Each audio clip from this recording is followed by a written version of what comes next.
O meu bom dia, meus queridos. Estamos juntos nesta manhã, um devocional com Deus, um devocional onde nós podemos abrir o nosso coração com Deus, onde nós podemos compartilhar com o Senhor, receber dEle, ouvir Ele. Ou seja, quando nós estamos num devocional com Deus, nós ouvimos Deus. Quando nós estamos num devocional com Deus, nós meditamos nas suas palavras ou na palavra de Deus. E a cada momento que nós passamos com Deus, nós pedimos perdão pelos nossos pecados, nós pedimos que Ele venha e nos cure, nos alimente, nos sustente, tire para fora de nós tudo aquilo que está em desconformidade ou desconforme a sua vontade na nossa vida. Então eu quero convidar você, e eu tenho uma palavra de Deus muito rápida para você. Queria que você fosse até o final desse vídeo e pudesse compartilhar com todas as pessoas as quais você ama, porque eu creio que é de muita importância. Você não está só. Esse é o tema dessa palavra, dessa mensagem que eu trago para você. Você não está só. Talvez você vai assistir daqui a um pouco, você vai assistir, algumas pessoas vão assistir depois, né, quando acordarem, quando levantarem, mas eu quero trazer para você esta reflexão que é importante. Estou nesta manhã aqui, eu e o meu Deus e o Espírito Santo, conversando com o Espírito Santo, falando com Ele. Senhor, e Ele tem me colocado no coração que muitas pessoas estão se sentindo só. Muitas pessoas estão se sentindo as mais frustradas que existem na face da terra. Muitas pessoas estão se sentindo derrotadas. Muitas pessoas estão se sentindo sem forças para caminhar, sem forças para andar, sem forças para pensar, sem força para... não sabe nem qual lado que vão olhar. E eu estou aqui para trazer uma breve palavra muito rápida para você. Você não está só. Você não está só. Deus está com você. O Espírito Santo está com você. Há uma força recorrente que você precisa buscar, que é a força de Deus, que é a presença de Deus, que é o socorro, né? A Bíblia diz que Ele é o nosso socorro bem presente na hora da angústia. Então, é preciso, nós termos um direcionamento, um posicionamento para que nós venhamos buscar na fonte, no lugar certo, as formas, a maneira de como nos vermos livres das nossas dificuldades. E as pessoas dizem: pastor, mas eu já orei tanto, pastor, mas eu já fiz tanta coisa e eu não estou conseguindo. Eu quero ler um salmo inicialmente para você, como introdução, o salmo de número 40. Esperei confiantemente pelo Senhor, e Ele se inclinou para mim e me ouviu quando clamei por socorro. Então, o salmista disse que ele clamou, esperou confiadamente pelo Senhor, e Ele se inclinou para mim e ouviu o meu clamor. Eu quero dizer para você que quando nós clamamos, quando nós buscamos ao Senhor, quando nós derramamos o nosso coração perante Deus, nós somos ouvidos. A Bíblia diz que Ele se inclinou para mim, e este é o tempo de Deus se inclinar para cada um de nós e ouvir o nosso clamor. Aliás, Ele tem ouvido desde muito o nosso clamor. Está em trânsito um propósito de Deus sobre a face da terra. Está em trânsito um propósito para que nós nos aproximemos mais dele, venhamos refletir a nossa situação como pessoa, a sua situação, se você está de bem com Deus, se você tem algum pecado a fim de ser eliminado de você. E a palavra que eu quero trazer para você está em 1 Reis, capítulo 19, nos versos 1º, 2º e 3º, e depois o de número 14.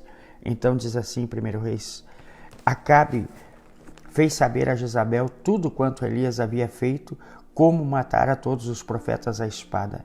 Então Jezabel mandou um mensageiro a Elias dizer-lhe: Façam-me os deuses como lhes aprouver, se amanhã a estas horas eu não fizer eu a tua vida como fizeste a cada um deles. Temendo, pois, Elias levantou-se para salvar a sua vida, se foi e chegou a Berseba, que pertence a Judá, e ali deixou o seu moço. Aí agora o versículo seguinte para você, eu estou lendo, 1 Reis, capítulo 19, versos 1 ao 3, e agora o verso 14. E ele respondeu: Tenho sido zeloso ao extremo, pelo Senhor Deus dos exércitos, porque os filhos de Israel deixaram a tua aliança, derribaram os teus altares e mataram os teus profetas à espada, e eu fiquei só e procuram tirar-me a vida. O profeta aqui de um episódio que aconteceu, que ele veio de uma disputa, ele desafiou os profetas de Baal e os profetas de Acera, ali no reinado de Acabe, casado com a sua maravilhosa esposa Jezabel. E o que aconteceu? Ele desafiou aqueles profetas e aquela história toda, que desceu fogo sobre o altar que Elias tinha preparado. Elias preparou bem o altar e desceu fogo no altar de Elias, enquanto que passaram o dia todo os profetas de Baal e de Acera fazendo as macumbarias deles e não desceu fogo sobre o altar. E ao cabo do final da tarde, Elias então preparou o altar dele e desceu fogo.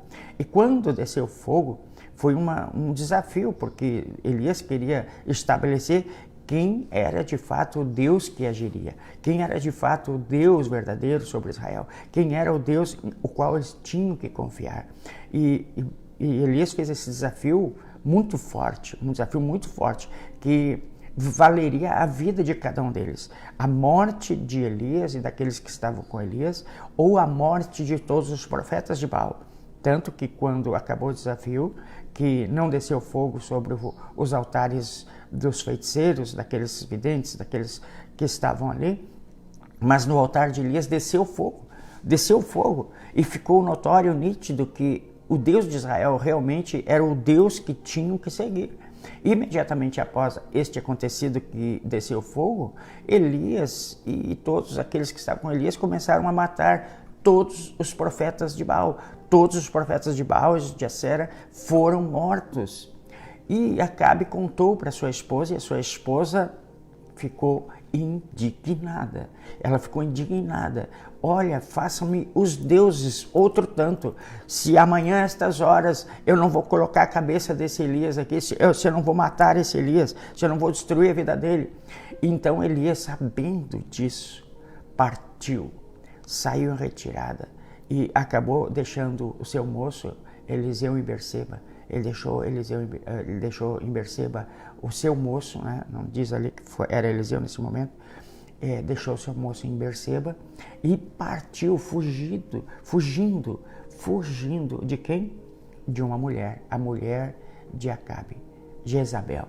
Ele fugiu de Jezabel, ele fugiu do símbolo da corrupção, ele fugiu do símbolo dos desafios. Elias fugiu, então ele foi, se alojou numa caverna e ali teve toda aquela circunstância do vento, do terremoto, do fogo, daquelas coisas todas que ocorreram ali. E aí, quando ele saiu para fora, Deus chamou ele, saiu para fora, e o que tu fazes aí, Elias? O que você faz escondido aí? Aí ele diz no verso 14, olha, eu tenho sido em extremo zeloso pelo Senhor Deus dos exércitos, porque os filhos de Israel deixaram a tua aliança e derrubaram os teus altares e mataram à espada os teus profetas. E só eu fiquei e procuram tirar minha vida.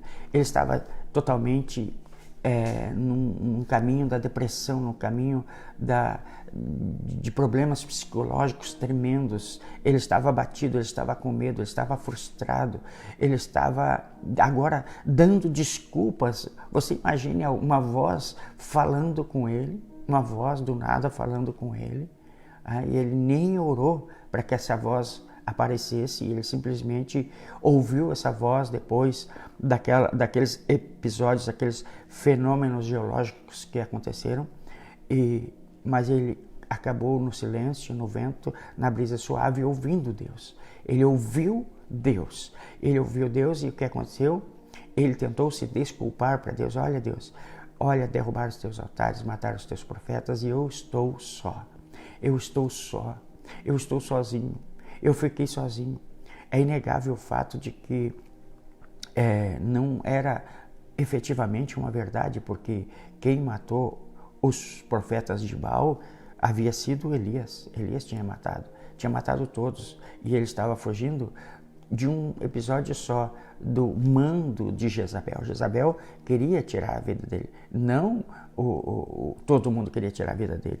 Ele tinha um mandado de busca atrás de Elias. Então, e ele temendo esse mandado de busca, o que aconteceu? Ele fugiu, partiu, foi para o deserto. Ele deixou o moço dele, que era o companheirinho dele, em Berseba, e partiu. E se escondeu numa caverna. E ali Deus usou episódios geológicos do terremoto, do vento, forte vento, depois um terremoto, depois o fogo e depois uma brisa suave para falar com Elias. E muitas vezes Deus se utiliza de episódios catastróficos para falar conosco, para nos orientar, para nos falar, para nos dizer algo. E nós muitas vezes não ouvimos Deus. E a primeira coisa que acontece conosco é fazermos ou dizermos desculpas. Deus, mataram os teus profetas. Eu tenho sido extremamente zeloso pelo Senhor. E de fato, uma das coisas que fazem que as pessoas se escondam em uma caverna é dizer que elas são zelosas pelo Senhor. Eu estou me cuidando, por isso eu estou escondida, eu estou escondido. Eu sou extremamente zeloso. E o que Deus disse para Elias? Sai para fora. Sai para fora. E disse o Senhor, vai e volta-te pelo caminho do deserto. E ele deu uma ordenança. Vai lá, unge o rei Azael, unge a Jeú, unge também a Eliseu, que vai ficar no teu lugar. E vai, porque mais à frente eu tenho alguém que vai te sustentar, eu tenho alguém que vai te dar comida. Então eu quero dizer para você, em nome de Jesus, é preciso entender que você e eu não estamos só. Ainda que achemos que tudo morreu, não estamos só. Nós não estamos só, você não está só. Você tem o Espírito Santo, o teu amigo, o Paráclito, aquele que está ao lado, o Espírito Santo, o Consolador, aquele que nos consola, aquele que nos traz alento, aquele que nos traz vida, o Espírito Santo de Deus. Ele está ao nosso lado. A palavra de Deus diz, clama a mim e responder-te-ei e anunciar-te-ei coisas grandes e firmes que você não sabe.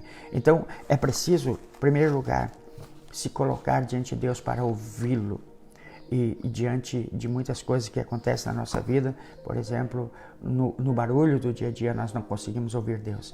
E quando nós nos reclusamos, vamos para uma reclusão, viemos para um cerceamento de liberdade, que é estar em casa. Então nós temos esse tempo que é necessário para estarmos a sós com Deus, para falarmos com Deus. Ele não está só, você não está só, Ele é o teu amigo, Ele é o nosso ajudador. Então essa é uma palavra bem rápida para você, em o nome de Jesus. Assim como Elias, que Deus mandou, olha, sai dessa caverna, porque eu tenho muitas pessoas as quais ainda não se dobraram a Baal, que não beijaram a Baal. Eu quero dizer para você que tem muitas pessoas boas ainda. Eu sei que tem muitas pessoas que estão de fato sofrendo. Quero dizer para você, existem muitas pessoas, por exemplo, na questão dos líderes cristãos, dos pastores e outros, tem muitas pessoas que estão sofrendo. Pessoas que não têm acesso à internet, fazer um culto na internet, de poder acessar e conversar com seus membros depois que fechou as igrejas. Eu vejo isso um problema. E também vejo que muitas pessoas estão desalentadas, estão sem o pão na sua mesa, estão sem uma cesta básica. Muitos líderes, muitos pastores que têm os seus aluguéis, suas contas de energia. Por quê? Porque o Estado não pagou a conta deles. O Estado não pagou os impostos deles. O Estado não pagou a diarista que limpa a igreja. O Estado não pagou os obreiros das filiais das igrejas. O Estado não pagou. Então, como que eles vão arrecadar valores para suprir as suas demandas? Os impostos, quem tem bens, quem tem propriedades vão ter que vender para poder suprir as suas demandas, por exemplo, os líderes. E esta palavra é especialmente para aquelas pessoas que têm a sua fé, que estão sendo prensados, aquelas pessoas que estão sendo amalgamadas, aquelas pessoas que estão sendo confrontadas, aquelas pessoas que estão sendo colocadas à prova diante de Deus. Quer dizer para você que você não está só. O Senhor está conosco, o Senhor está presente Eu quero que você creia nesta palavra. O Senhor é teu amigo, é o teu ajudador. Clame a Ele. Vamos clamar juntos. Vamos, porque somente o Senhor para nos livrar. Eu sei que é um tempo de perseguição. Quero dizer para você, é um tempo de perseguição contra a igreja do Senhor. Tu vê que agora, nessas medidas do governador, a igreja vai ser a última das últimas. O transporte público também. O comércio diz que vai abrir a partir do dia 14, mas aí não vai ter como... O transporte coletivo não vai ser podido usar. Então, como é que esse povo vai trabalhar nas lojas? Isso é uma expectativa, não é mesmo?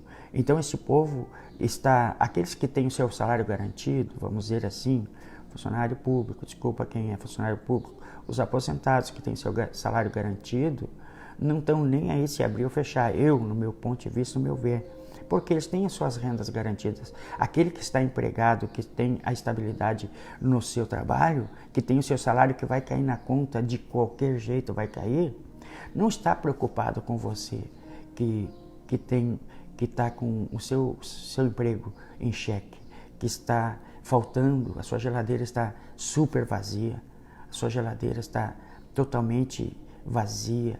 Você tem uma gaveta cheia de carnê para pagar e ninguém quis negociar a dívida, nem do IPTU, nem da taxa de lixo, nada foi postergado, tudo tu tem que pagar, sabe?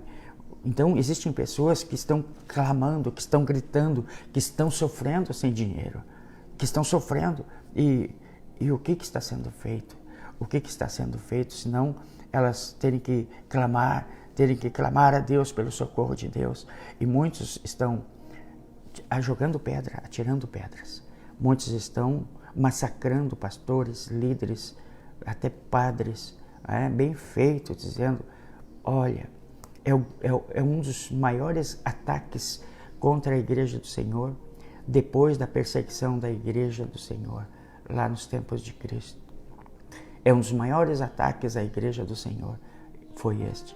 Quem diria que não haveria perseguição à igreja? Essa é uma perseguição velada, onde a igreja tem sofrido, porque o que faz? O que fazem nos países comunistas? O que fizeram em Cuba?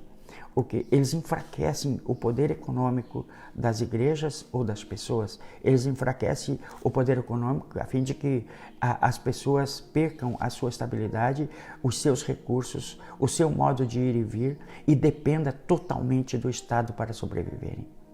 Não é mesmo?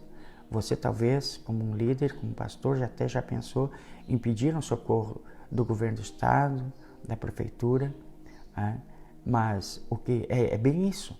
É bem isso que o Estado quer. Quer que as igrejas se ajoelhem lá na porta da prefeitura ou na porta do governador. É terrível isso. É muito terrível. Então, esse é um plano ardiloso, estratégico do diabo para enfraquecer o reino de Deus. Para que você não tenha mais valores para enviar para aquele missionário que faz um trabalho lindo, excelente, lá em Angola, lá em Moçambique, lá em Ruanda, lá mesmo aqui no Brasil, em vários lugares do Brasil, como no Nordeste. O diabo quer que você não tenha mais valores para mandar para eles. O diabo quer que você feche as portas e que aquela pessoa que tinha aquele salarinho, porque ele limpava a igreja, já não tenha mais salário. O diabo quer todas essas coisas. Ele quer derrotar a igreja, ele quer massacrar o povo de Deus, ok? Então, nós temos que olhar pelo lado preventivo da coisa e olhar também pelo lado de que talvez nós tenhamos algum recurso para alguns meses sobreviver. Talvez alguns líderes tenham alguns recursos que economizaram por algum tempo. Então, eles têm essa gordurinha para queimar por algum tempo. Mas outros... Eu me coloco no lugar de outros menos favorecidos, líderes menos favorecidos, que tem a sua igrejinha lá com 50 pessoas e que não tem como reverter aquele quadro, 50, 100 pessoas. Outros líderes queridos que eu conheço, que têm aluguéis de vários calibres de valores, 50, 20, 30 mil, 10 mil, 5 mil e por aí vai. Quantas pessoas que precisam pagar os seus aluguéis ou aluguéis. Quantas pessoas que estão sofrendo nesse momento, que não têm essa arrecadação, vão ter que fechar as portas da sua igreja. Fechado, botar um lacre, fechado. Por quê? Porque muitos membros que estão em casa não ligaram para os seus líderes pedindo a conta da igreja para ajudar. Pastor, eles estão esperando. O pastor não ligou para mim ainda.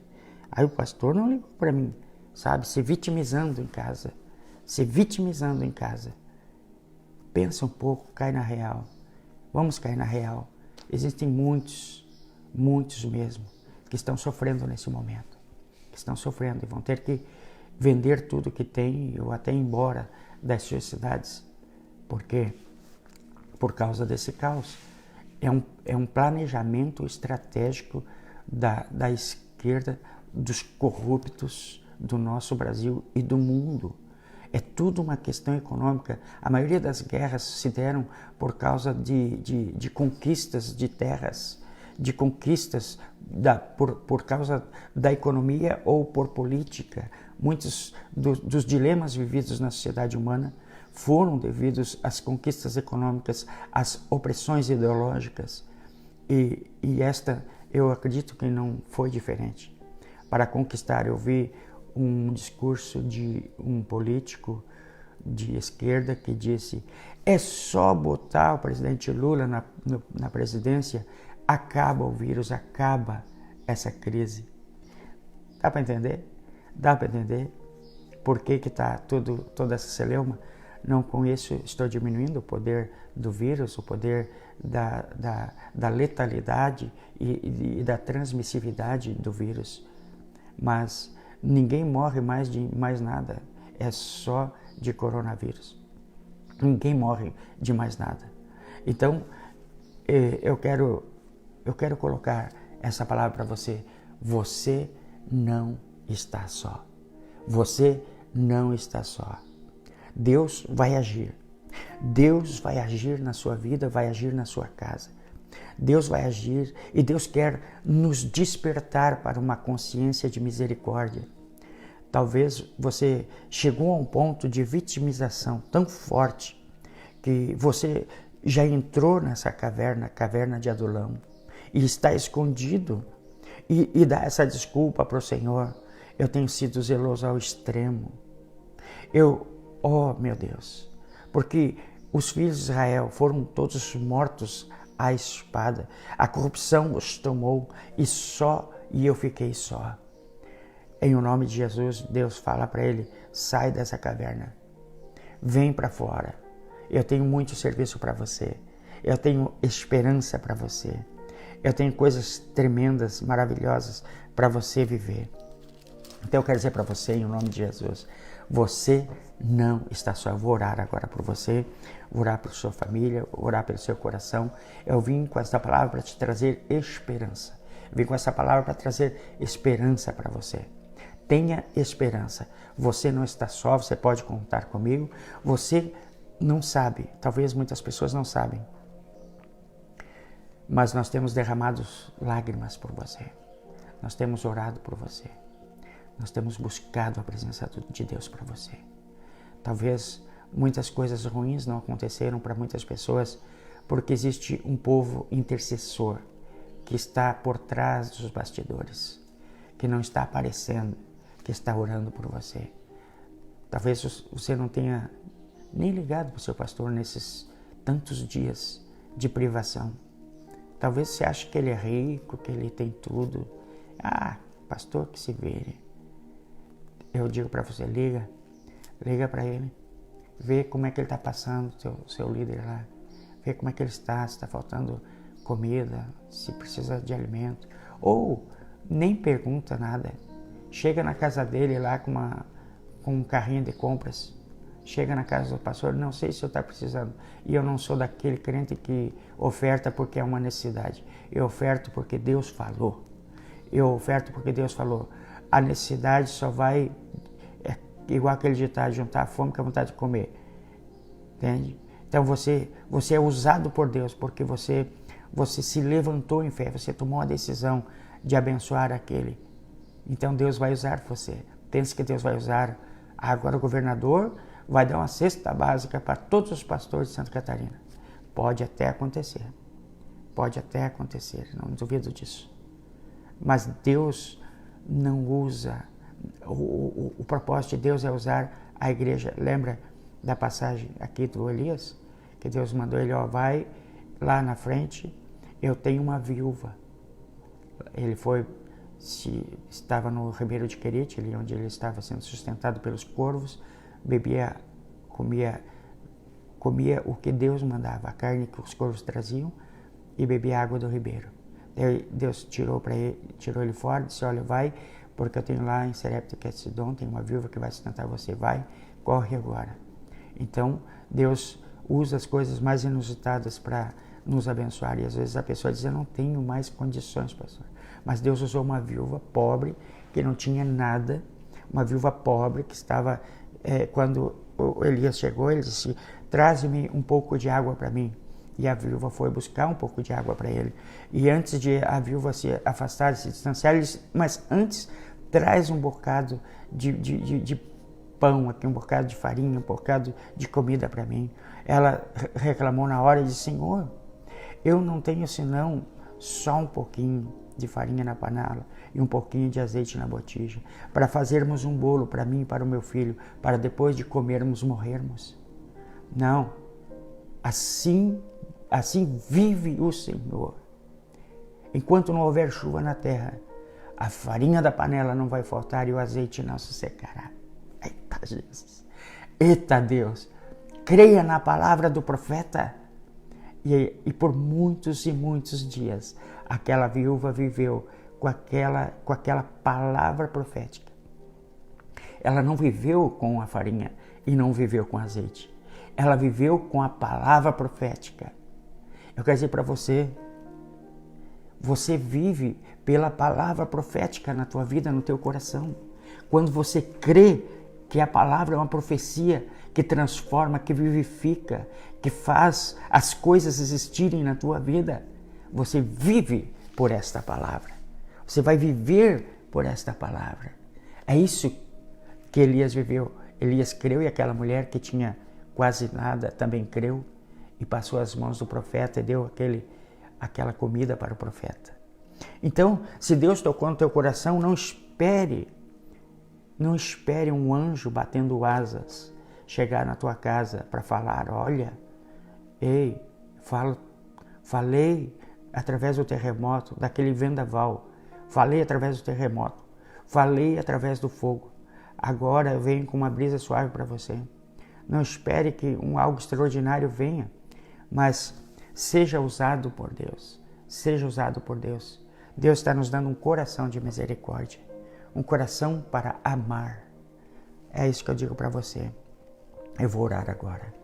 Pai bendito, Rei eterno, eu quero orar por esse teu filho, por essa tua filha, Pai, que tem dito para si mesmo que está só, tem dito para si mesmo que já não aguenta mais essa vida.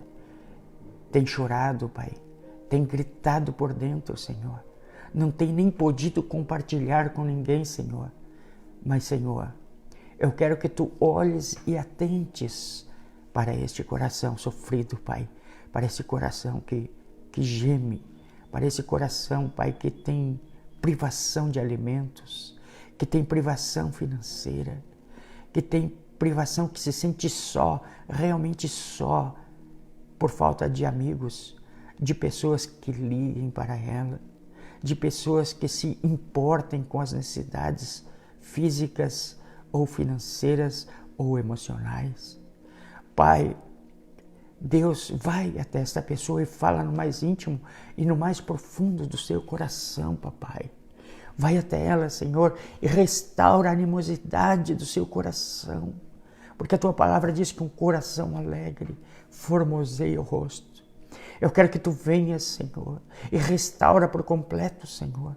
Traz a provisão, faz um milagre para estas pessoas, Pai. As portas fecharam porque há um interdito gerado pelo governo, Deus estadual, que elas não podem estarem com outras pessoas. o seu ambiente de trabalho foi fechado, o seu salário foi bloqueado. Deus, abre as portas, Pai, e consola este coração, Pai, em o nome de Jesus. Que as pessoas, Pai, possam estar motivadas para abençoar, que sejam canais de bênçãos para estas vidas, Pai, e que estas pessoas possam crer no sobrenatural de Deus, Pai, que haverá uma viúva pobre com os recursos mínimos, capaz e suficiente, Pai, para trazer multiplicação, Pai, nesta casa, na casa desse teu filho, dessa tua filha, Senhor. Pai, no nome de Jesus, que esse teu filho creia, que tua filha creia, Pai, que depois que o profeta pegou aquilo que precisava ser multiplicado, não faltou por longos e longos dias alimento na casa desta pessoa, desta viúva. Pai, que a gente creia no teu sobrenatural, Pai. Deus, eu creio que tu não multiplica aquilo que já está multiplicado. Eu creio que tu multiplica aquilo que é pouco, aquilo que está totalmente díspare, está totalmente antagônico, aquilo que está parece que até incoerente, até não tem sentido matemático. Tu multiplica estas coisas mínimas, aquele pouco que fazemos para ti no reino, o nosso coração que é posto no teu altar. Tu multiplica e tu consola, tu traz existência às coisas que não são como se já fossem. Deus, tu traz existência o mínimo, as coisas improváveis, tu traz existência. E eu oro agora por esse teu filho, por essa tua filha, Pai. Traz a existência, Pai, que eu possa crer, que as pessoas possam crer no teu sobrenatural, que a vida de Deus, que a transformação, que o milagre, que a água possa ser transformada em vinho, Senhor. Que os poucos pães, Pai, se transformem em multiplicação. Que aqueles mínimos peixes, Pai, possam ser multiplicados em tantos, Pai, que haja maior abastança nessa casa, Senhor. Que esta provação, Pai, que esta luta, que esse terremoto, que esse vendaval levem as pessoas para perto de Ti, Senhor. Sejam mais generosas, sejam mais amáveis, sejam menos egoístas. Deus, eu oro por elas, Pai. Eu oro por cada uma delas nessa hora, Senhor. Traz vida nesse lar. Que toda discórdia nesse casamento caiam por terra, Pai. Deus, em nome de Jesus. Eu sei que a falta de dinheiro às vezes traz discórdia no casamento. Traz guerras, que esse marido, que essa esposa sentem-se. Que comecem a dialogar e comecem a orar de mãos dadas na mesa, Senhor. Que um pegue na mão do outro e comecem a orar. Deus, abre as janelas dos céus. Eu oro por esse teu filho, por essa tua filha, Pai. Deus, que a vida financeira, que esse desgaste financeiro não seja motivação para uma discórdia, Senhor.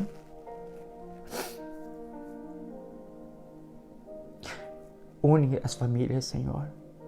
Restaura os casamentos, Senhor. Que seja um tempo de restauração, Pai. Que seja um tempo de motivação. Que seja um tempo de vida. Que seja um tempo que as pessoas se voltem mais para Ti. Que seja um tempo, Senhor, que o Brasil se volte, se renda para Ti, Pai. Que seja o ano de maiores conversões, Pai. Que o maior número possível de pessoas se voltem para Ti nesse ano, Pai. Que seja não só no Brasil, mas que o mundo, Pai. Deus, que o mundo se volte para Ti, Senhor. Deus, que não seja este obstáculo, Pai. Ele não se compara minimamente, Pai, com as catástrofes do Apocalipse, Pai, que hão de vir sobre a terra. Pai, ajuda os Teus filhos a atravessarem esta adversidade, este problema. Ajuda os Teus filhos, Pai. Ajuda os Teus filhos a atravessarem este mar de fogo, Pai. Este mar de fogo. Ajuda-os, Pai. Ajuda-os. Ajuda cada um, Senhor. De calamada.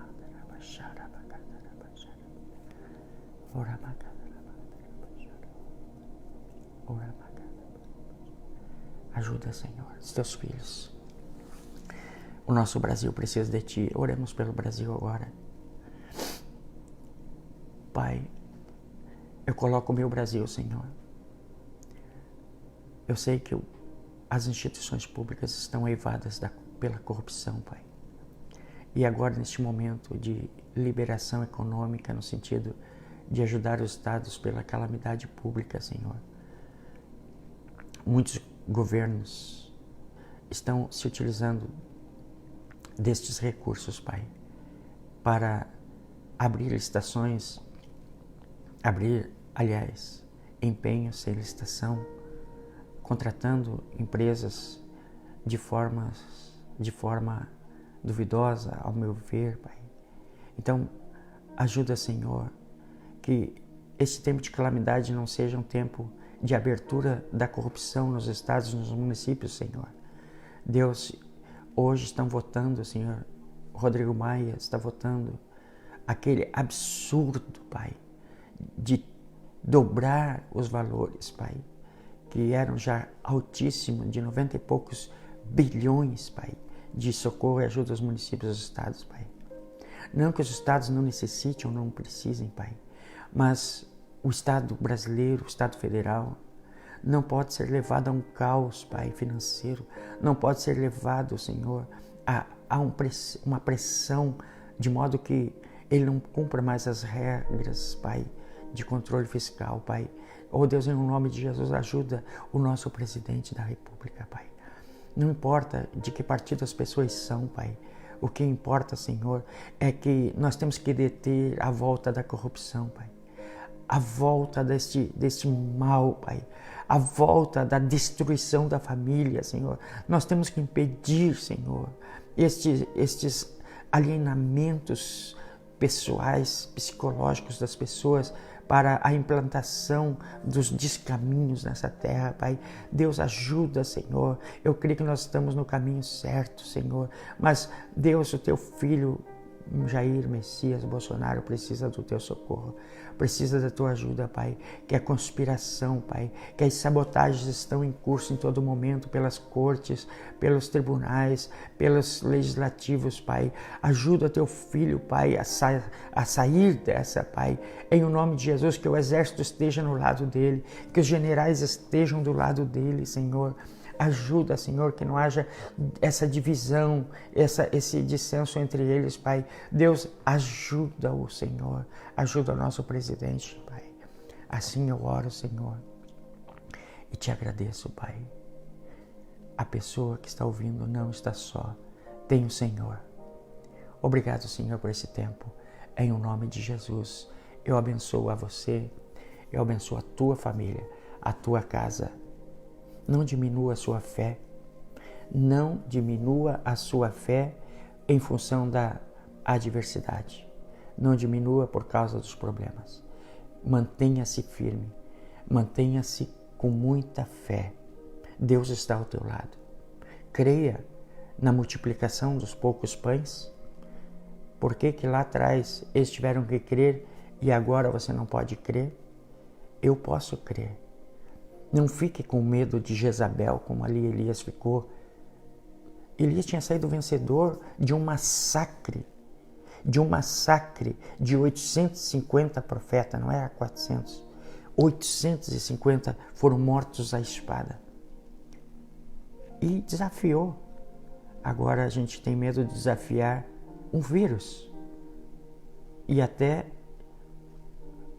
uma situação. Tem medo de estar com algum irmão ou outra irmã, porque pode pegar o vírus. Então, você não está só.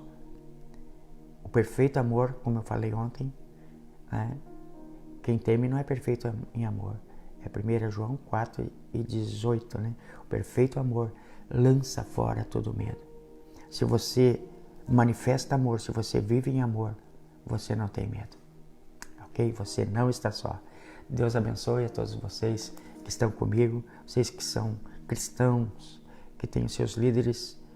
Não esqueçam os seus líderes, não esqueçam os seus pastores, não esqueçam, também, ok? Deus não vai esquecer. A Bíblia fala lá nas bênçãos de Abraão, né? Quando Deus falou a Abraão, se tu uma bênção, né? Ele diz, eu abençoarei todos aqueles que te abençoarem. Não foi ao contrário. Deus não falou a Abraão, olha, eu vou abençoar se você abençoar. Ele está dizendo, eu vou abençoar todos aqueles que te abençoarem. O que eu entendo disso? Quando você vai abençoar alguém que você ama, alguém que tem te dado cobertura espiritual, você vai ser abençoado. Você vai ser abençoado. Então, esse texto que Deus fala a Abraão, olha, se tu uma bênção, eu abençoarei todos aqueles que te abençoarem. Então, exerça misericórdia, exerça amor, e você estará lançando fora todo o medo. Perfeito amor lança fora todo o medo. Ok? Deus abençoe a sua vida. Fiquem todos com Deus. Fiquem todos na paz do Senhor Jesus.